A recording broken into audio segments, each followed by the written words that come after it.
I think for years I was really living in two different worlds. I was the scientist at work who was just objectively looking at numbers, and then over years starting to be more and more worried about my own life, but I separated it completely from my private life. I think that was a little bit of a self-protection.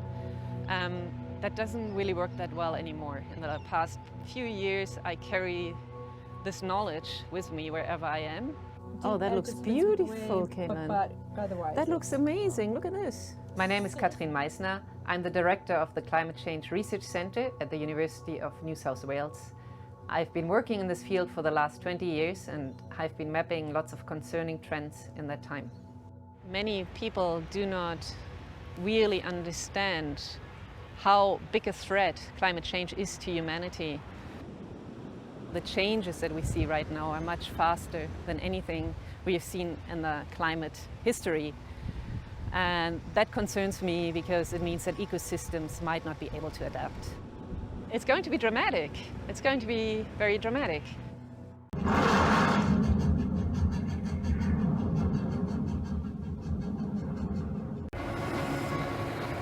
My name's Professor David Griggs. I work at the Monash Sustainable Development Institute at Monash University.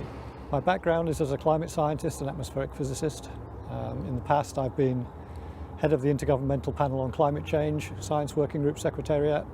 I've been director of the Hadley Centre for Climate Change, which is the UK Government Research Centre into Climate Change. And I've been the Vice Chair of the World Climate Research Programme. I think we're heading to a future with a considerably greater warming than 2 degrees. And when the world doesn't do something about it, that brings a whole range of emotions into play. I mean, depression is clearly something. You know, you get days when you're down because what you know and what you can see coming is not good. For people living in Australia, it means that a lot of people will suffer and a lot of people will die. The problem is nobody's death certificate will say this person died of climate change. They will say they died of heat stress or cardiac arrest or they died in a bushfire. I find it really hard to decide on one particular region saying this one is going to be safe and we're just going to lock this one in. I don't think there will be any safe places. The impacts are going to be big. So my approach is to be as mobile, as flexible as possible to be able to adapt to whatever is going to happen. My children are bilingual and we're working on a third language. Both children have 3 passports.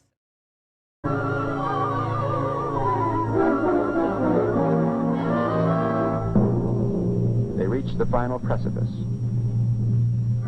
This is the last chance to turn back.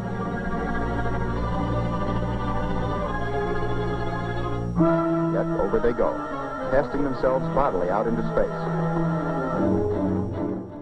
If the world gets warmer by 2 degrees Celsius, we're screwed. And if we warm by 2 degrees Celsius, the world will be a lot drier, which will impact economies, agriculture, infrastructure. Rising temperatures will damage ecosystems and species that cannot adapt, including those in coral reefs and Arctic areas.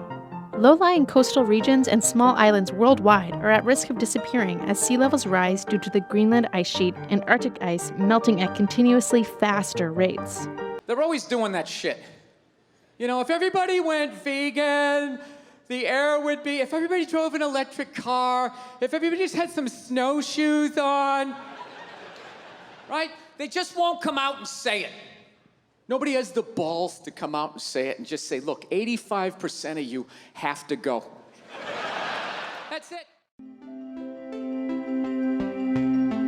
Well, I think when we look outside our windows every day, we see a world that is basically stable. And even if we hear a lot about extreme weather, see horrible news of wildfires and droughts and heat waves that kill people all around the world, we still reorient our emotional expectations for what the world will be like in our own lives. And most of our lives have not been yet all that dramatically disturbed by climate change, but in the decades ahead, I think they will be. There's basically no life on Earth, I think, that will be untouched by the force of climate in the decades ahead. And in most cases, that means deformed, damaged, transformed. I think most scientists would say that the best case scenario is 1.5 degrees Celsius of warming, but personally I think it'll be practically impossible for us to stay below 2 degrees without what's called negative emissions technology, which is fanciful tech that has been tested and is successful at a lab scale, but needs to be deployed at global scale to make much of a difference. The UN says that to have any chance of staying below 2 degrees, we need massive use of this technology, which we don't even know enough to trust. So for me, I orient my best case scenario at 2 degrees. And unfortunately, that's a level of warming that most scientists describe as the threshold of a catastrophe. Many island nations of the world describe it as genocide. That's how vulnerable they are to especially sea level rise at 2 degrees. But the impacts wouldn't just affect the island nations of the world. Many of the biggest cities in South Asia and the Middle East would be lethally hot in summer at 2 degrees, which could happen as soon as 2050. These are cities like Calcutta, 5, 10, 12 million people. You wouldn't be able to go outside or certainly work outside without incurring a lethal risk. And that could happen again just by 2050, which is one reason why the UN expects that we could have 200 million climate refugees by that same date, 2050, 200 million. They think it's possible that we get as many as 1 billion, which is as many people as live today in North and South America combined. I don't think that those numbers are realistic. I think they're too high. But even if we get 100 million or 150 million climate refugees, it's important to remember that the Syrian refugee crisis, which totally destabilized European politics, led in its way to Brexit, and has transformed our politics globally through the way it's affected Europe, was the result of just 1 million Syrian refugees coming to the continent. We're talking about a refugee crisis that is almost certain to be 100 times as large. And it comes at a time when most nations of the world are retreating from our commitments to one another, retreating from our organizations and alliances, retreating from the UN, retreating from the EU, and embracing xenophobia and nativism and nationalism. That's especially concerning when you think about what's ahead, because there are going to be many more people in much more desperate need in the decades ahead.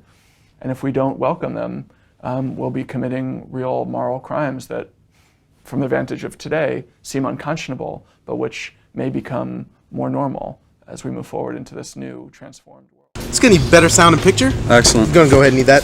This is going to give you the most accurate color rendition, clearest possible picture, So this excellent goes overall video performance. And to straight into the television. Yeah, go ahead and just read the Excellent. instructions. Joan, it's a pleasure to be here, and welcome to the over 200 guests that have joined us. I think it's a wonderful opportunity to spread the message of this very important paper. I think it's an excellent summary of the current state of affairs. I don't think anything like it has really been published before. It pulls together the recent literature in a very compelling manner, but compelling to scientists and probably most of the people who are in attendance at this particular discussion. This paper is based on the Enlightenment tradition of how human beings ought to respond rationally or reasonably to an obvious and accelerating crisis. Now, I have said as clearly as I can that from a scientific point of view, as a scientist, that this is an incredibly compelling paper. On the other hand, we have to face a certain reality, and I want to share some slides with you that bring out this reality. And the first point is that the fact of the matter is that humankind is not primarily a rational species. Obviously, we're capable of reason, we're capable of high intellect, we're capable of reasoning from the evidence, but it's not the dominant means by which we conduct human affairs. And this is not a secret. If we go back to Gustave Le Bon, who was probably the first psychologist who considered these kinds of questions back in the late 19th century, a wonderful little book you can download from the internet called The Crowd, A Study of the Popular Mind. And for this purpose, I've just pulled one quote from it, and there are many like this. Quote, "The masses have never thirsted after truth. They turn aside from evidence that is not to their taste, preferring to deify error if error seduces them. Whoever can supply them with illusions is easily their master. Whoever attempts to destroy their illusions is always their victim." So people are really masters of self-delusion. And just as the editors of the journals that Geraldo was talking about tended to decline papers that seemed alarmist or whatever, we have a predisposition to cover up those things that we find unpleasant. Another excellent source of how this plays out in the real world is the Pulitzer Prize winning American historian Barbara Tuchman, who in her book, The March of Folly, describes this behavior as wooden-headedness. And so wooden-headedness plays a remarkably large role in government. It consists in assessing a situation of preconceived fixed notions. And that can be ideology, religion, it can be even scientific theory, while ignoring contrary signs. It is acting according to wish, while not allowing oneself to be deflected by the facts. So here we have a marvelous paper full of undeniable facts, but it doesn't mean necessarily that we're going to pay any attention to them. Now, there's actually a neurocognitive explanation for this. We now know that if a person is exposed to repeated experiences or repeated thought patterns in the course of his development, these literally help to shape the synaptic circuits in the brain. And once these circuits are established, this is really the source of habitual thinking and habitual action. People seek out compatible experiences. They seek out compatible people. Look how the social media have solidified this view. People are constantly in echo chambers talking among themselves about delusions that they share. And, quote, when faced with information that does not agree with their preformed internal neural structures, we tend to deny, discredit, reinterpret, or forget that information. And that's a quote from Bruce Wexler's excellent little book called Brain and Culture on this topic.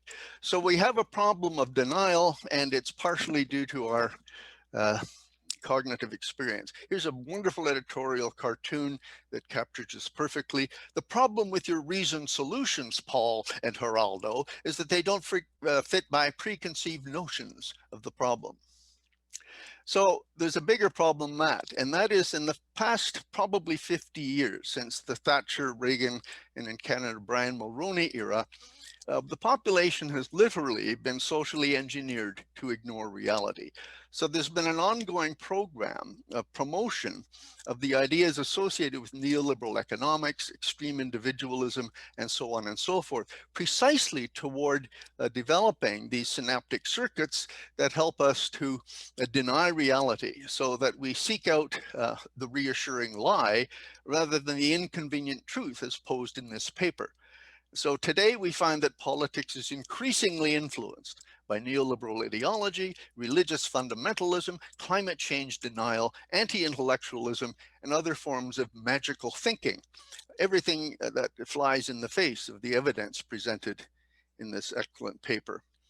And I think it's important that the Oxford dictionaries back in 2016 coined, or didn't coin, but chose as their word of the year, post-truth, which they define as relating to or denoting circumstances in which objective facts are less influential in shaping public opinion than are appeals to emotion and personal belief. So again, this underscores the general sense that humans are not primarily rational, particularly in groups, but we tend to be more responsive to emotional appeals or instinctive analyses. So this really is a new age of science denial and magical thinking. I've used the term endarkenment to describe what seems to be happening these days. This is how it shows up in the real world. These are data from NOAA, the uptick in carbon dioxide emissions in the atmosphere over the last, 60 years or so. And what we see here is a steady, in fact, exponentially increasing increase in global atmospheric carbon dioxide levels. But in that period of 50 years or so, we've seen 34 climate conferences addressing this problem, a half dozen major international agreements, and they've had virtually no effect on the direction in which this is going. And you'll notice another earlier warning to the world community was limits to growth. Already, 50 years ago now, just as alarming in many respects as the current paper. Following that was the first world scientists' warning to humanity in 1992. So none of these major events, these major historical events designed to address the problem, seem to have any effect on the continuous uptick in our climate dilemma.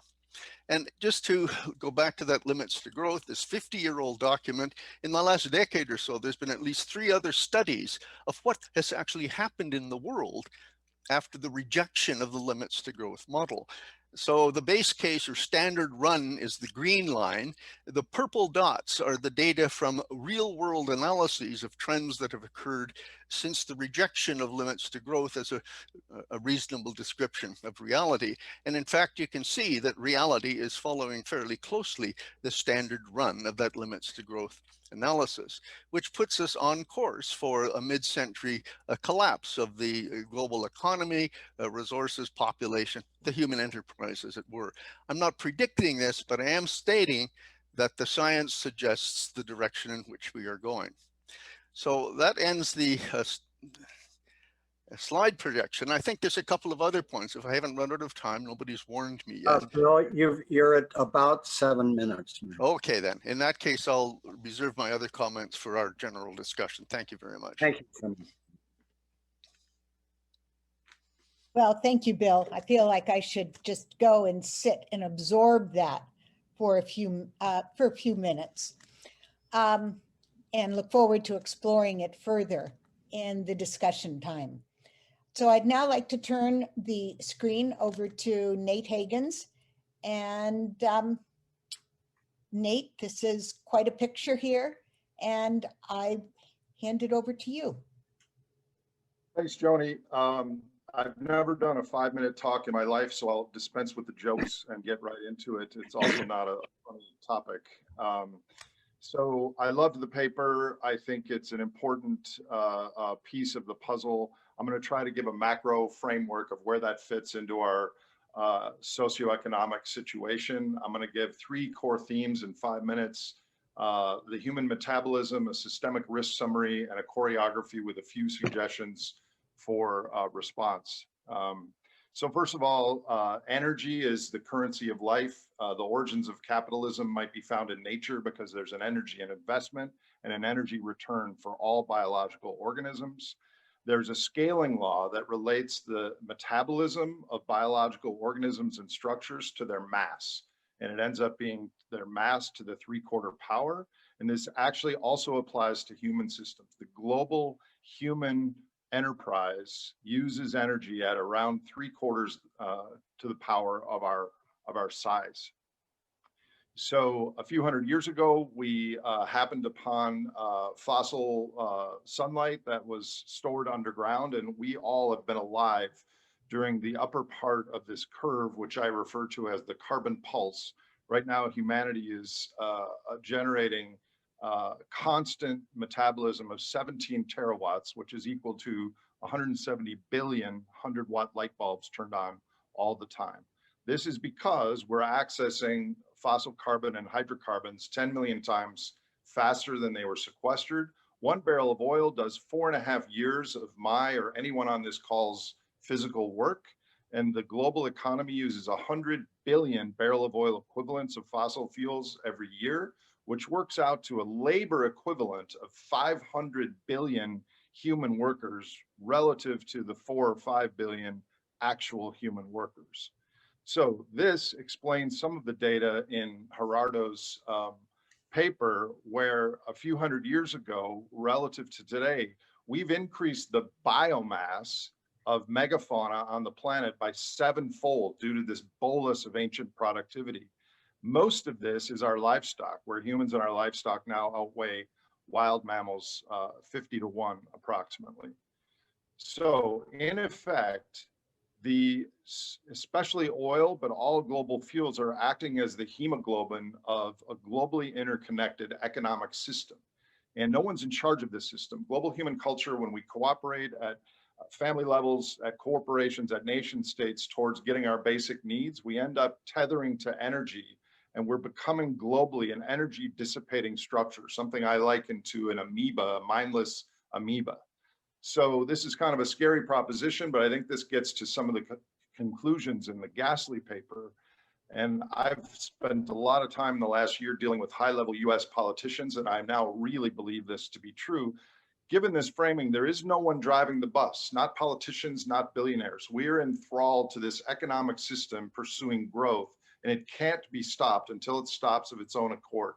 Trying to degrow, trying to put prices on carbon and shrink our economy is akin to arguing with a forest fire, which gets to the graph that Bill already showed. We've been arguing to no avail for 50 years. So effectively, our economies are now growth constrained, and we're going to kick any and all political social cans forward in order to keep growing. Well, with that framework, what is not likely to happen? What's unlikely to happen is growing the economy and mitigating climate change and the sixth mass extinction discussed in this paper. Growing the economy by replacing fossil carbon with renewables. Humans en masse choosing to keep carbon in the ground, and in governments embracing limits to growth before we're already past limits to growth. Under this superorganism framing, what is likely to happen? We're going to grow our gross energy while the net energy declines. We're going to have massive monetary creation by governments and central banks, modern monetary theory, et cetera, universal basic income, populism, nationalism. We're going to continue to keep kicking cans until we hit a wall. So where's the risk on this? So our culture is, we care about nature, we care about climate change, but we're energy blind. We don't see that we're part of a system, and en masse, we're drawing down the principle and considering it as interest. So getting back to the themes in Gerardo and Paul's paper, if we think of the carbon pulse, the environmental impact of this is in two categories. One is the metabolism of the human heat engine. So we use all this energy, and the waste stream, the CO2, goes to the atmosphere and the ocean. But there's a separate category, which is the toxics, the fact that we're losing insect biomass at 2.5 a year. There's so much plastics in the ocean. And as our fossil carbon declines, these curves may go in different directions. After we peak in fossil carbon, and I would argue strongly that global peak oil was 2018, and that's a whole nother discussion. But I think the metabolism impact of humans is peaking now. And so our CO2 is peaking in the next decade. But as our economies decline and we try to get our same neurotransmitters en masse that we have, will our other impacts go up on the environment? An open question. So we've arrived at a species level story, but it's not yet integrated. Gerardo did a great job of integrating the environmental damage in this paper, but that's just one part of the story. We have finance and geopolitics and climate change and renewable energy and all these other things. We as a culture live with lots of islands of expertise separated by an ocean of nonsense. And we need to fly up high enough and look down at what's happening. The other problem alluded to in the paper was that this story is complex, it's threatening, it's in the future, it's abstract. There's no key people on television telling us this. There's no easy answers. So it's the perfect storm for our evolved tribal minds to ignore or deny, which makes it almost impossible to have this story be discussed on the halls of Congress or on MSNBC News. It's a real pickle. Okay, so where do we go from here? I think given the metabolism underpinning our civilization, there's a disparity between what we should do and what we're going to have to do. So in my analysis, I think we're headed for financial recalibration because we've been kicking the can using debt for over 50 years. We need to plan for a smaller economy, but we're getting social signals that all these things are going to be solved with a growing economy. So in my opinion, we have a series of social, environmental, political challenges that we can't solve right now. We have to solve them sequentially. And as you've seen, even with the election of Biden, our country, the United States, is 50-50 pretty much, or 51-49. And we have some dire risk for democracy and social cohesion. We first have to navigate that and get some sort of unity in our country to keep social dialogues in government intact. Then we have a date in the next decade with a financial calibration back down to the biophysical energy and materials underpinning it. And then if we navigate that, I think we have a chance at sustainability and governance. Real briefly, here's 3 ideas that my teams and organizations are working on. One is, at the moment of this financial recalibration, we're going to have massive deflation.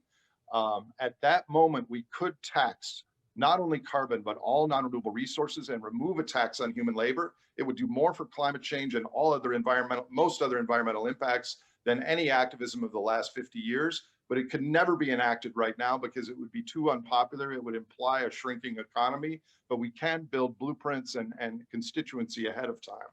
We also undeniably need to move away from being a heat engine as our cultural aspiration. GDP was never meant to be our goal. So we need to move towards more well-being. How are we actually doing? And I've got a state level project working on this. And finally, I don't believe we're ever going to directly communicate these challenges to sitting politicians unless we're in a crisis, because this is not on their job description. So I think to create networks of people, high-level people, philanthropists, former political leaders, business leaders, et cetera, that integrate how the situation fits together, and then they in turn can come up with blueprints, break glass in case of emergency plans, and hand them off to people in a credible way when the situation warrants it. So in short, in conclusion, we've had a series of social contracts in our species history, and we're now approaching a species level social contract. We are not alive in normal times. And for all of you on this call, thank you for joining. For some part of your personal, professional life, please consider service to the future. Thank you.